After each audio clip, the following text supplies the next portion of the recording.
Since the beginning of the 11th century, the region in Northern Europe, which we now know as Estonia, has been a constant target of foreign conquerors. The Russians, Germans, Danes, Poles and Swedes have ruled or tried to rule over us. Our ancestors were deprived of basic rights, treated as slaves, sold and bought like cattle, beaten and even killed if they were not obedient to their masters. It is a miracle that our people, our culture and our language have survived for centuries, and that our people, after 600 or rather almost 700 years of foreign power and slavery, found the strength not to avenge but to rise and grow as a free and democratic nation, to create and build our own country, our own free state, which we call a republic in Estonia. It was in 1918 when Estonia gained its independence. At that time, Estonia was again a hotbed of foreign conquerors, Bolshevik Russians on one side and Germans on the other.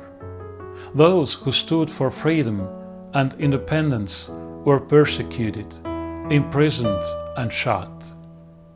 The Estonians had to fight against both the Germans and the Russians, but never to subdue others or conquer their land, just to live as free people in a free country. 20 years later, Estonia was conquered again, first by the Soviet Union, then by Hitler's Germany, then again by the Soviet Union. This time, the occupants remained for 50 years. In 1991, Estonia regained its independence through a 5-year-long nationwide resistance movement that we now call the Singing Revolution. Absolutely no violence, no rioting or looting, only peaceful gatherings, singing, prayer, worship, and literally confronting Soviet tanks with bare hands just before declaring of independence.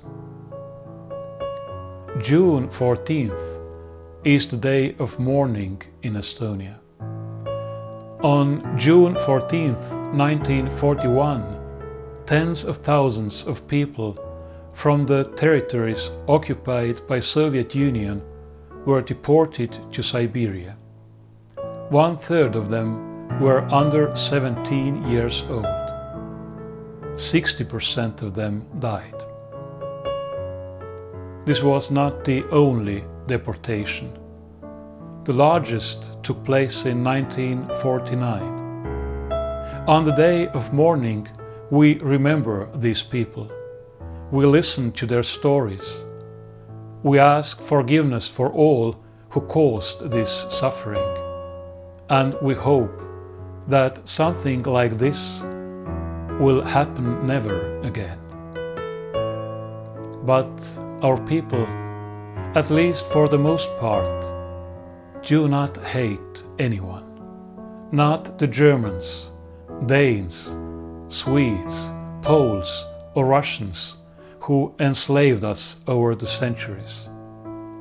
Not even those who sent our families to Siberia and killed them.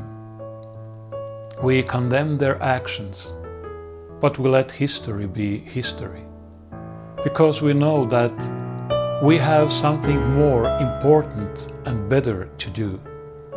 Our task is to rebuild a free state of free people, bearing in mind the warning examples of the past, to again build up our own free country. May God bless us all.